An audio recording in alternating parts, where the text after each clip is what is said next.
In a world that often feels like it's spinning way too fast, leaving us kind of dizzy and just searching for something solid, there's this universal search for calm, right? For purpose. Definitely. A sense of control in the chaos. Exactly.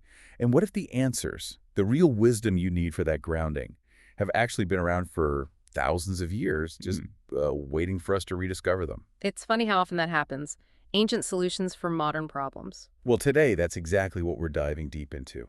We're looking at the Daily Stoic, 366 Meditations on Wisdom, Perseverance, and the Art of Living by Holiday and Stephen Hanselman. Ah, a very influential book. It really brought Stoicism back into the mainstream conversation. It really did. And it's not just, dense philosophy. It's designed as this modern guide, distilling Stoicism into really practical, actionable insights, stuff you can actually use day to day. That's the key, isn't it? Making it practical. Totally. So our mission today is basically to pull out the most potent ideas, the real nuggets from this book. Think of it as a shortcut, maybe, to understanding how these Stoic principles can genuinely reshape your reactions, your inner world, your whole daily experience. We'll look at the core themes, some of those really memorable quotes. Oh, yeah. The quotes are great. And also that daily structure the book offers, which is designed for consistent growth. Right. And the core idea, the thing we'll keep coming back to, is this central Stoic insight. You just cannot control outside events. You can't, but you absolutely can control your reaction to them. That's the linchpin. We're going to explore what that really truly means in practice. It sounds simple, but unpacking it, that's where the depth is. It's remarkable, really, how these ideas from ancient Greece and Rome speak so directly to our modern anxieties, the pressures of today. This provides such a robust framework, it's surprisingly relevant. Okay, so let's lay that foundation. Before we get into the book's day-by-day stuff, let's talk about the pillars of Stoicism that the Daily Stoic really emphasizes. There seem to be about 6 core themes running through it all. Yeah, these themes are woven throughout the daily readings. They're not just abstract concepts. They're more like operating instructions for a better life, meant to be lived every day. Right. So first up, control and discipline of the mind. This is huge in Stoicism. Foundational. They're crystal clear. External stuff, the weather, what other people think, the economy, whatever, it's totally beyond our grasp. Completely uncontrollable. But our reactions, our choices, our attitudes, the Stoics say those are fully within our power. That's like your ultimate freedom, your inner fortress that nobody else can breach. And understanding that distinction, really getting it, is critical. It's not about suppressing emotion, becoming a robot. Not at all. It's about shifting your focus, moving it away from the uncontrollable external world to your controllable internal world. Think about how much energy we waste raging against things we can't change. So much energy. Stoicism says, direct that energy inward, where it actually makes a difference. Okay, theme number 2. Virtue as the highest good. This means things like wisdom, justice, courage, temperance, those virtues. They're the only true goods. And here's the part that might surprise people. The preferred indifference. Exactly. Stuff we often chase. Wealth, status, perfect health. Even the Stoics call them preferred indifference. They're nice to have. Sure, who wouldn't prefer them? Right, like preferring a sunny day for a walk. But they aren't essential for living a good, virtuous life. You can still have a meaningful walk, a good life, even if it's raining or things are tough. It really throws a wrench into modern ideas of success, doesn't it? We're constantly pushed towards more followers, more stuff, more external validation. Constantly. The Stoic idea just stops you in your tracks and makes you ask, are these preferred indifference actually distracting me from cultivating the real stuff, the virtues that make life truly meaningful? It's a radical question. Okay, next. Acceptance of fate, or amor fati. love of fate. Yeah. This isn't about being passive, like just letting things happen to you and shrugging. No, it's not resignation. It's more of an active, sometimes even joyful, embrace of whatever life throws at you, including the hard stuff, suffering, loss, even death. It's about saying yes to what is, because, well, it's already happened. It's reality. It's a huge mental shift. Instead of fighting reality, you learn to work with it, to flow with the natural order. It's not giving up. It's about channeling your energy into adapting and finding purpose within the circumstances you have, not wasting time wishing things were different. Makes sense. And crucially, this isn't just head stuff. Stoicism demands daily practice of reflection. The Daily Stoic book really hammers this home. Yes, it's a core part of the structure. It encourages constant self-awareness, constant improvement through things like meditation, journaling, just disciplined thinking. It's an active, ongoing thing, not a one-and-done reading exercise. Exactly. And that brings up the question for all us, right? How do we actually fit these big ideas into our crazy, busy lives? Yeah. That's where the book's daily structure is so clever. It provides this methodical, almost like a curriculum approach. It makes it feel possible, even inviting, to engage with these ideas consistently. Which leads perfectly into the next theme, resilience and endurance. Building that inner strength. The Stoics taught that obstacles aren't actually roadblocks. They're opportunities, chances for growth. Right. The obstacle is the way, as the famous phrase goes. And that perspective is so incredibly useful today, whether it's personal struggles or professional challenges. Every difficulty becomes a chance to build character, to test yourself. It completely changes your relationship with adversity. Instead of dreading challenges, you start to see them, maybe not eagerly, but as necessary ingredients for becoming stronger and wiser. You learn into them. Okay, and the final core theme, mortality in time. The famous memento mori. Remember, you must die. Sounds a bit grim on the surface. It does. But the Stoics argued it's not meant to be morbid. It's actually incredibly liberating. How so? Well, remembering that your time is finite, that it's ticking away. It pushes you to live more fully now, to prioritize what genuinely matters and cut out the trivial stuff. And that awareness, that memento mori, it really adds urgency to all the other practices, doesn't it? If time is limited, then applying these principles isn't just a nice idea, it's kind of essential. Absolutely. Which brings us neatly to summarizing those major takeaways. Let's recap. Okay, so you can't control external events, but your response. Always yours. Virtue. That's the real measure of success. Obstacles aren't blockages, they're fuel. Your time is limited, use it wisely. And real wisdom, it comes from consistent daily practice, not just thinking about it. That's a solid distillation. Now let's get into some of those quotes, because this is where the ancient wisdom gets really sharp and memorable. Stuff that can actually stick with you through the day.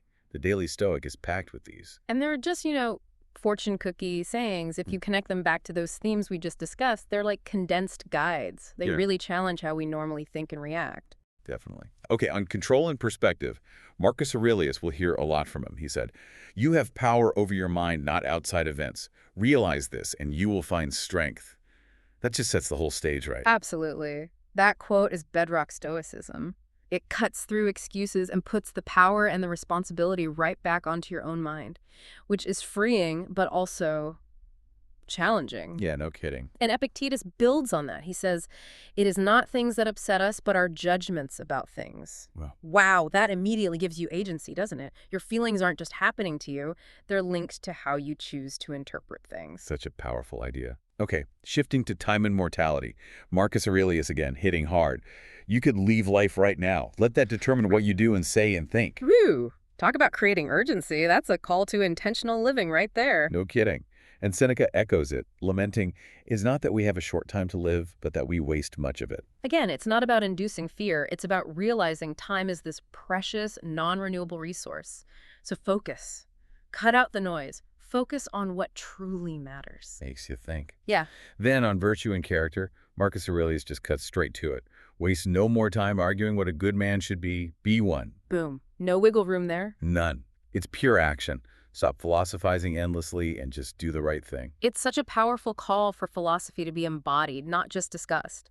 Your character isn't built in debates. It's built in your daily choices and actions. And for resilience and challenges, back to Marcus Aurelius, he offers this incredible reframe.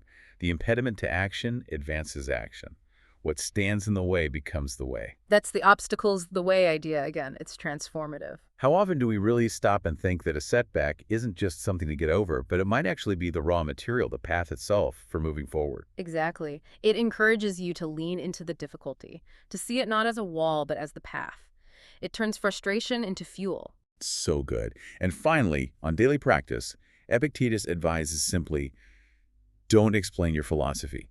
Embody it. Live it. Let your actions be the explanation. It all comes back to doing the work, day in, day out. Precisely. So, okay, what does all this mean for your life listening right now? The real genius of the Daily Stoic book is its structure. It breaks it all down. Right, the monthly themes and disciplines. Yeah, 12 monthly themes grouped under 3 core disciplines. It basically guides you through a whole year of practical application. Think of it like a guided, Year-long deep dive into your own mind using this ancient wisdom. And that methodical structure is what makes it stick. It's not just reading something once and forgetting it. It's about that consistent slow burn integration, allowing these ideas to actually change how you operate. Okay, so the first big discipline, covering January through April, is all about perception.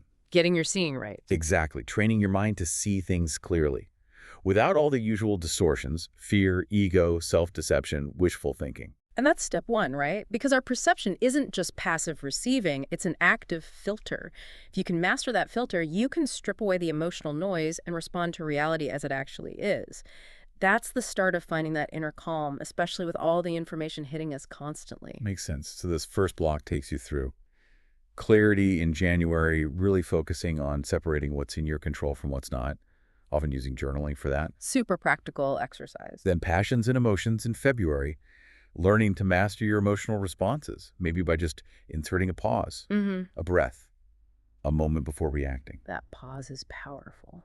Then awareness in March, cultivating mindfulness, being present instead of just drifting, maybe having an evening reflection routine. Checking in with yourself. What went well? What could be better? And finally, unbiased thought in April, learning to strip away ego and bias, trying to see the objective truth in situations, asking, what's really going on here? So the thread running through these first 4 months is really self-examination and consciously pausing. It's about gaining power over your inner world, which then sets you up for more effective action. Right, which leads us perfectly into the second discipline, action. This covers May through August. Now we shift from the inner world to the outer. From perception to practice. Yeah, it's all about choosing the right actions, guided by those virtues we talked about, wisdom, justice, courage, temperance, and by reason. This is where the rubber meets the road. Does your philosophy actually show up in how you behave?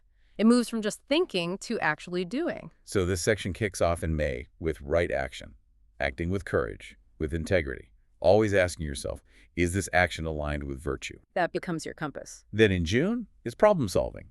That obstacle is the way thinking, seeing challenges as chances to grow, not reasons to quit. A total reframe. Turning why me into how can this help me? Exactly. July focuses on duty, fulfilling your responsibilities big and small with honor, recognizing we're all connected, we have roles to play. Like Marcus Aurelius said, we are made for cooperation, like feet, like hands. And then August emphasizes pragmatism, applying wisdom practically, living the philosophy, not just reciting it, seeking moderation, embodying it. So the core message across these months is align your actions with your principles consistently. It's the real test. Does your theory hold up in practice? This discipline keeps Stoicism grounded. Okay, brings us to the final stretch. The third discipline, running from September through December, is will. Inner strength, resilience, acceptance. Yeah, this is about building that inner fortitude, that resilience, and also developing this radical acceptance of the things we simply cannot change. This is where you forge that true inner strength, learning how to navigate life's inevitable bumps and bruises, not just grudgingly, but with a certain resolve. Understanding that hardship isn't just something to endure, it's actually part of what shapes us, like fire refining metal. Wow, okay, so this final discipline starts in September with fortitude and resilience. Enduring hardship, viewing every difficulty as a training session for your resilience muscle. Practice for virtue. October digs into virtue and kindness. Living ethically, compassionately, especially when things are tough, using virtue as your true north. Remembering that strength includes justice and kindness, not just toughness. Then November, we hit acceptance again, amor fati. Loving your faith, truly welcoming everything that happens as part of your unique journey. Trying to stop complaining. Actively saying, okay, this is part of my path, I embrace it. That's tough, but powerful. And finally, December brings it all home with meditation on mortality. Yeah. Memento mori. Remembering that life is finite. Using that awareness to sharpen your focus, your gratitude, and your urgency to live wisely now. Cutting out the trivial because you realize just how precious time is. So this whole final section is really about building that inner fortress, developing the capacity not just to withstand life's challenges, but maybe even to embrace them, and to live each day with real purpose because, well, you don't know how many you have left. It really brings everything together, perception, action, and will, all working together, fueled by that awareness of mortality. So we've journeyed through the core ideas, those powerful quotes, and the really practical month-by-month structure of the Daily Stoic. It's pretty clear this is way more than just a book, right? Oh, absolutely. It's a manual, a guide to living with more purpose, more resilience, more inner peace, one day at a time. And these aren't just, lofty philosophical ideas for academics. Not at all. They're tools, practical tools for you, the listener, to navigate stress, to build character, to find clarity in what can feel like a very messy world. And the real beauty, as the book keeps emphasizing, is in that daily, consistent practice, little by little. That's where the transformation happens, not overnight, but through that steady application. So here's a final thought to leave you with. Imagine what your life could look like if you consistently practice these principles, even just starting small. What if you really started seeing obstacles as opportunities? What if you got better at mastering your reactions instead of being controlled by them? What if you could genuinely embrace your fate, the good and the bad? And live each day with that sharp awareness of how precious and fleeting it all is. What hidden strengths might you unlock if you just committed to that daily practice, to looking inward one day at a time? Something definitely worth exploring.